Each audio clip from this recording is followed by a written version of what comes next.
नमस्कार, आप देख रहे हैं जनता टीवी। मैं हूं आपके साथ अमर त्रिपाठी। बुलेटिन की शुरुआत करेंगे एक बड़ी खबर के साथ।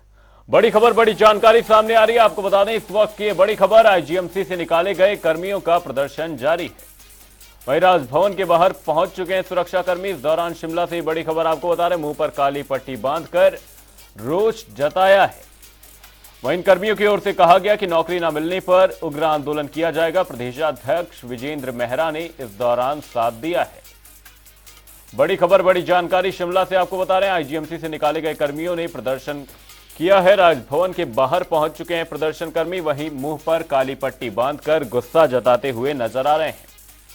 साथ ही इन कर्मियों ने कहा कि नौकरी न मिलने पर उग्र प्रदर्शन किया जाएगा। वहीं इस मौके पर प्रदेशाध्यक्ष विजेंद्र मेहरा ने इन कर्मियों का साथ दिया है। खबर शिमला से सामने, आईजीएमसी से निकाले गए कर्मियों ने राजभवन के बाहर पहुंच प्रदर्शन किया है।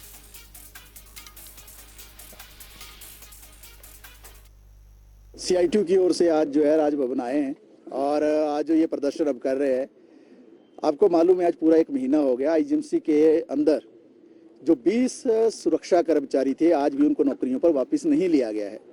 एक तरफ इन 20 सुरक्षा कर्मचारियों का मसला है, दूसरी तरफ जो कोविड वॉरियर्स है 200 के करीब है, जिनमें से ज़्यादातर लोगों को आज भी नौकरी पर वापस नहीं लिया गया है। इस सारे मसले को लेकर जो एक महीने से सीआईटी के नेतृत्व में मजदूर आंदोलन कर रहे हैं और हमने शुरुआती दिनों में इस बात को रेखांकित कर दिया था कि अगर मजदूरों को न्याय नहीं मिला तो आंदोलन आगे बढ़ेगा, आंदोलन तेज होगा। और इसीलिए आईजीएमसी से होते हुए, रिज से होते हुए आज राजभवन पहुंचे। हम इसलिए यहाँ पर आए क्योंकि हमने इस सारे विषय को आईजीएमसी के प्रबंधन से भी उठाया, ठेकेदार से भी उठाया। हमने शिमला के डीसी और एसपी के माध्यम से भी इस मसले पर हस्तक्षेप करवाने की कोशिश की और सरकार की तरफ भी इसका ध्यान हमने आकर्षित किया। मुख्यमंत्री महोदय से भी हम मिले, लेकिन हमें न्याय नहीं मिला और इसीलिए आज जो राजभवन आए हैं। इसी खबर पर हमारे संवाददाता रॉबिन शर्मा हमारे साथ जुड़े हुए हैं। रॉबिन, आपसे जानना चाहेंगे, आईजीएमसी से ये जो निकाले गए कर्मी हैं, इनकी क्या कुछ मांगे हैं? वहीं सरकार की ओर से फिलहाल अभी तक संज्ञान क्यों नहीं लिया जा रहा है? देखिए मन, बीते लंबे समय से ये जो कर्मचारी हैं ये लगातार हड़ताल पे हैं। इससे पहले ये लोग कर्मचारी जो है आईजीएमसी अस्पताल में भी धरने पर थे, उसके बाद सीटीओ पर भी लोगों ने धरना दिया और अब जो अगली कड़ी में ये जो लोग हैं, पूरे कर्मचारी जो समूह है और खासतौर पर सीटू का जो इसका नुमाइंदगी कर रहा है, वो लगातार ये मांग कर रहे हैं कि जिन कर्मचारियों को निकाला गया है उन्हें फिर उनकी जो नौकरी है बहाल की जाए। और अब इन्होंने बीते कल जो है राजभवन के बाहर जो है धरना दिया है और अपनी मांगों को लेकर ये लोग वहां पर काली पट्टी मुंह पर बांध कर बैठे हुए नजर आए। देखिए, इससे पहले भी ये लोग धरने पर बैठे थे और 30 के करीब सुरक्षा कर्मचारी है जो आईजीएमसी में तैनात थे, लेकिन इनको निकाल दिया गया। हालांकि ये लोग आउटसोर्स पर थे। अब इस पर सबसे बड़ा जो आरोप सीटू की तरफ से या कर्मचारियों की ओर से लगाया जा रहा है, वो इसको लेकर है कि जबकि कंपनी जो है जो आउटसोर्स टेंडरिंग के जरिए जो कर्मचारी रखती है, वो जब इन कर्मचारियों को पुनः नौकरी बहाली के लिए तैयार है, लेकिन आईजीएमसी प्रशासन जो है वो उसमें आनाकानी कर रहा है। और इसके अलावा सीटू का एक बड़ा आरोप ये भी है कि ये जो सारा मामला है ये आपसी रंजिश के चलते है कि जो पहले एमएस थे जो और अब एमएस है, उनके बीच आपस में कुछ प्रशासन की आपस में ठीक नहीं है, जिसके चलते ये जो सारा मामला है और इसका जो भुगतान है वो कर्मचारियों को करना पड़ रहा है। तो अब ऐसे में काफी गंभीर आरोप जो है सीटू की ओर से लगाए गए हैं और इसको लेकर लगातार ये लोग धरने पर बैठे हैं, लेकिन अभी तक इनकी कोई जो है मांग पूरी नहीं हुई है। और इसी को लेकर कल इन्होंने राजभवन के बाहर जो धरना दिया था।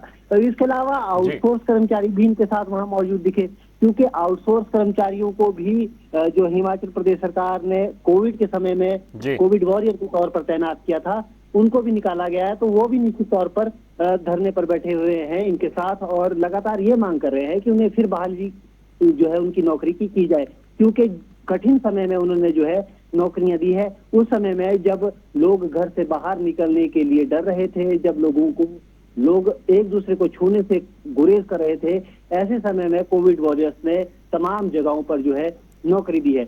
अब ऐसे में अब इनका क्या जो है आगे होगा, इस पर अभी भी खैर संशय बना हुआ है। सरकार की ओर से अभी भी इस पर कोई कार्रवाई नहीं की गई है।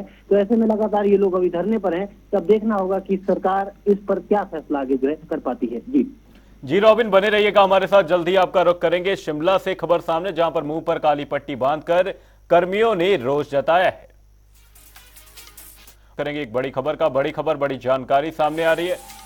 रुक कर रहे हैं इस वक्त की बड़ी खबर का। बड़ी खबर आपको बता दें, शिमला से नगर निगम की मासिक बैठक का आयोजन किया गया है। वही अधिग्रहण हटाने को लेकर यहां पर कमेटी गठित की गई है। इलेक्ट्रिक व्हीकल खरीदने की तैयारी है। वहीं स्ट्रीट डॉग की समस्या को लेकर बहस देखी गई है। पार्किंग अलॉटमेंट को लेकर सदन में बहस छिड़ी थी। वहीं नगर निगम की मासिक बैठक का आयोजन किया गया है। इसी खबर पर हमारे संवाददाता रॉबिन शर्मा हमारे साथ लगातार बने हुए हैं। रॉबिन, आपसे जानना चाहेंगे, शिमला में ये जो बैठक आयोजित की गई उसके दौरान क्या कुछ बड़ी बातें निकलकर सामने आई? साथ ही सुनने में तो यह भी आया कि कई मुद्दों को लेकर यहां पर सदन में बहस छिड़ती हुई नजर आई है। मासिक बैठक जो होती है नगर निगम की, उसमें तमाम जो पार्षद हैं वो अपनी समस्याओं को लेकर, खास तौर पर जो शहर की आम जनता से जुड़ी समस्या उनको लेकर आते हैं। तो निश्चित तौर पर कई ऐसे पहलू होते हैं जिन पर जो है सदन के अंदर बहस छिड़नी लाजमी भी रहती है, और यही जो मंजर है वो बीते कल यहाँ पर देखने को मिला। खास तौर पर पार्किंग अलॉटमेंट एक ऐसी चीज थी जिसको लेकर वहां पर जबरदस्त अंदर एक बार बहस छिड़ती हुई नजर आई। हालांकि कल का जो माहौल है, बीते कल का सदन के अंदर लगभग शांत बना रहा, लेकिन ये जो पार्किंग की अलॉटमेंट को लेकर जो मामला आया था, इसको लेकर वहां पर बहस छिड़ती हुई नजर आई। दरअसल वहां पर कुछ पार्षदों ने आरोप लगाया था कि जिस तरह से पार्किंग अलॉट की जाती है उसमें जो है कई तरह की विसंगतियां है। जो पहले आओ पहले पाओ का कॉन्सेप्ट है उसको भी ठीक ढंग से वहां पर लागू नहीं किया जा रहा है, और जो प्रशासन है, खासतौर पर एमसी प्रशासन है, वो कुछ अपने लोगों को इसमें रियायत देने की कोशिश कर रहा है। और इस तरह का भी अंदर जो पार्षदों की ओर से कहा गया कि ऊपर से फोन आने की जो बात है वो अधिकारियों की ओर से की गई। तो निश्चित तौर पर इस तरह के मुद्दे थे जिनको लेकर अंदर बहस छिड़ी। वहीं सबसे बड़ा एक ये पहलू भी सामने आया है कि शिमला से खबर सामने, नगर निगम की मासिक बैठक का आयोजन किया गया है। बहुत बहुत धन्यवाद रॉबिन तमाम जानकारी के लिए। अधिग्रहण हटाने को लेकर कमेटी का गठन किया गया है। बुलेटिन में आगे बढ़ेंगे, रुक करेंगे एक और बड़ी खबर का। बड़ी खबर, बड़ी जानकारी सामने आ रही, रुक कर रहे हैं बड़ी खबर का। लौह पुरुष सरदार वल्लभ भाई पटेल की आज जयंती मनाई जा रही है। वहीं पंचकुला में इस दौरान रन फॉर यूनिटी का आयोजन किया जा रहा है। पंचकुला के ट्राइडेंट हिल्स में यह आयोजन किया जा रहा है। सीएम मनोहर लाल ने रन फॉर यूनिटी में शिरकत की है। इस वक्त ये बड़ी खबर, बड़ी जानकारी आपको बता रहे, रन फॉर यूनिटी को सीएम ने हरी झंडी दिखाई है। वहीं इस दौरान सीएम मनोहर लाल ने देशभक्ति और एकता का यहां पर संदेश दिया है।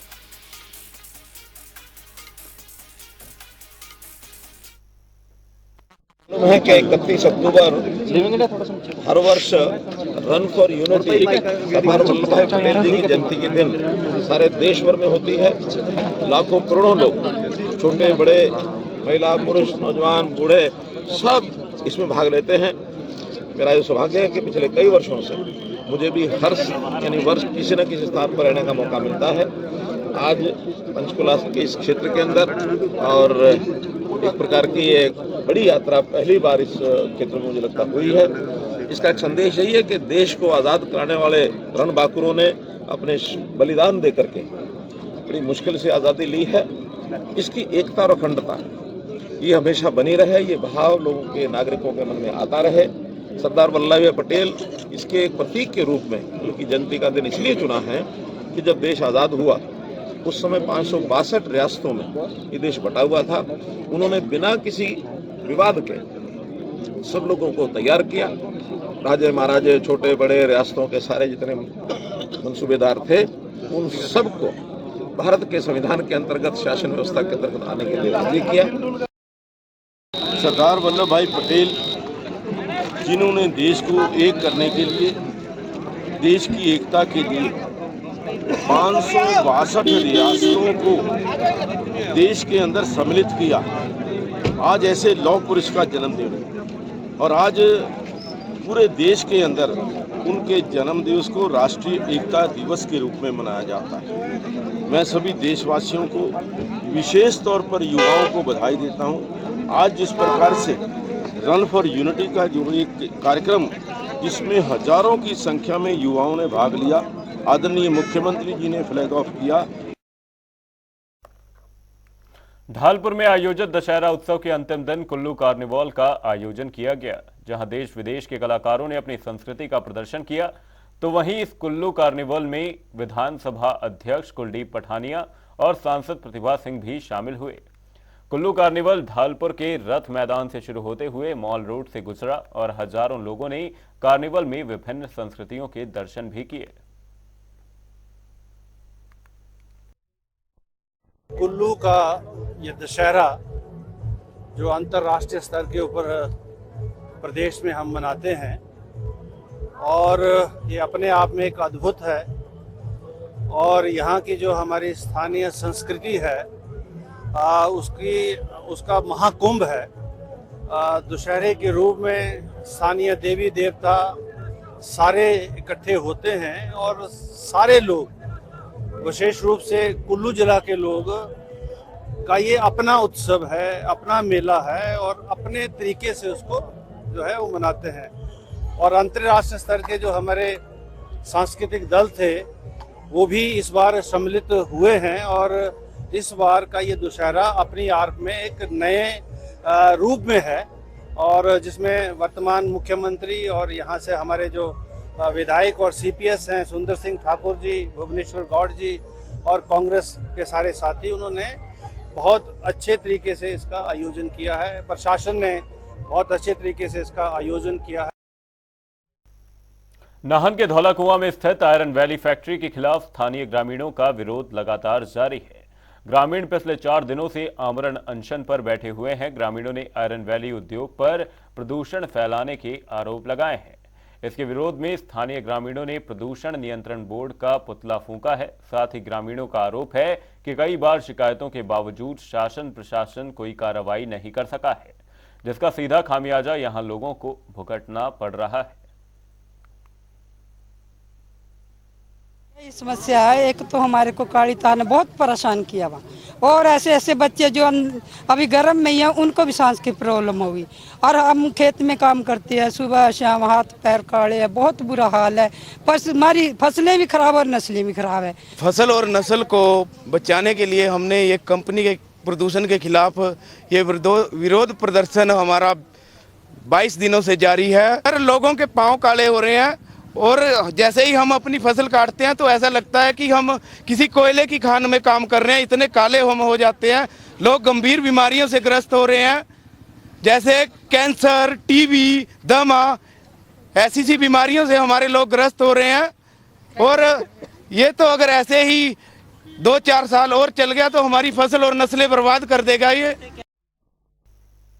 प्रदेश सरकार ने हमीरपुर में कृषि और पशु सखी के लिए 2 दिवसीय प्रशिक्षण शिविर का आयोजन किया है। इस प्रशिक्षण शिविर में ग्रे वाटर मैनेजमेंट को लेकर विस्तृत जानकारी दी जा रही है। इसके अतिरिक्त यह महिलाएं ग्रे वाटर सर्वे भी करेंगी।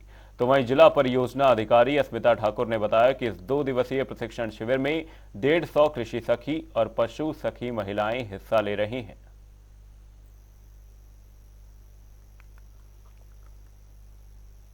करोड़ों की क्रिप्टो करेंसी फ्रॉड मामले में हमीरपुर में 25 जगहों पर रेड की गई है। एसआईटी ने क्रिप्टो करेंसी मामले से जुड़े हुए लोगों के घर दबिश देकर महत्वपूर्ण रिकॉर्ड कब्जे में लिए हैं।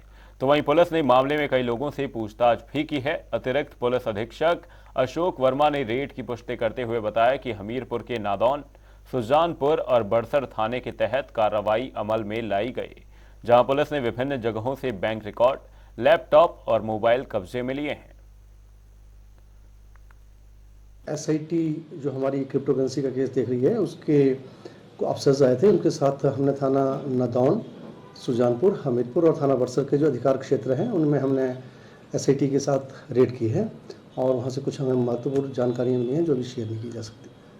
तो ठीक है, हाँ, कुछ दस्तावेज लिए गए हैं बट उसके बारे में भी डिस्क्लोज नहीं किया जा सकता। बीते दिनों प्रदेश में सरकारी फरमान जारी हुआ, जिसके तहत कहा गया कि प्रदेश के सरकारी दफ्तरों में काम कर रहे कर्मचारियों को दफ्तर फॉर्मल कपड़ों में पहुंचना होगा। इस दौरान जीन्स और टी शर्ट पहनने पर खास तौर से मनाही की बात की गई। अब इसको लेकर सचिवालय कर्मचारी महासंघ ने कहा कि कर्मचारी इसके लिए तैयार हैं, लेकिन उन्हें इसके लिए कुछ समय दिया जाना चाहिए। इसके अलावा उन्होंने कर्मचारियों के साथ साथ अधिकारियों पर भी इस नियम को लागू करने की बात कही है।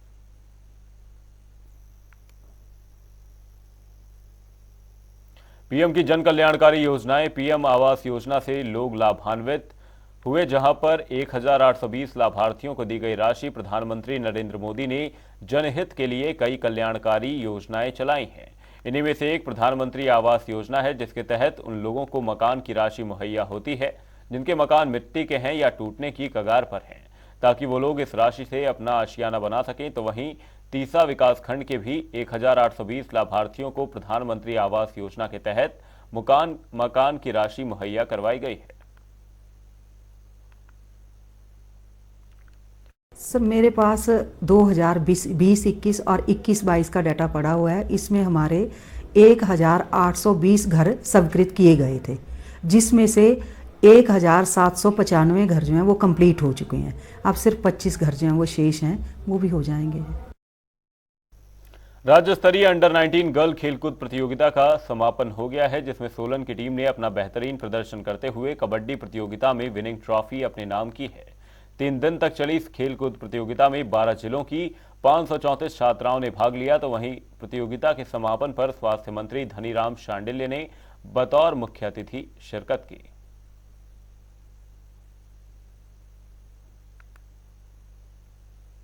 जी, ये जो अंडर 19 गर्ल्स की हमारी स्टेट लेवल की माइनर गेम्स की जो प्रतियोगिताएं थी, आज इसका समापन हुआ है। 27 तारीख को इसका उद्घाटन हुआ था। तो इसमें हमारे जिला सोलन ने बहुत ही उम्दा प्रदर्शन किया है। इसमें कबड्डी और खो खो में हम विनर रहे हैं और चेस में हम द्वितीय स्थान पर रहे हैं। और स्टेट चैंपियनशिप भी हमारे सोलन के नाम रही है, जिसमें हॉस्टल के बच्चियों को उन्होंने हराया है। और उसके अलावा इसके अतिरिक्त ओवरऑल चैंपियनशिप जो है सोलन के नाम रही है सारी। तो कुल मिला के सारी प्रतियोगिता हमारी बहुत अच्छी रही है और पूरे बाकी जिला के बच्चियों ने भी बहुत अच्छा प्रदर्शन किया।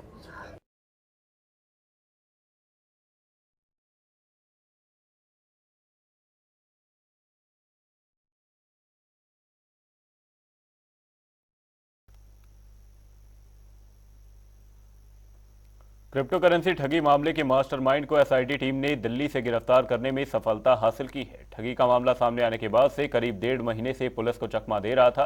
पुलिस ने देर रात गिरफ्तार कर लिया है। एसआईटी ने आरोपी को शिमला अदालत में पेश किया। वहीं आरोपी को 5 दिन की पुलिस रिमांड पर भेज दिया गया है।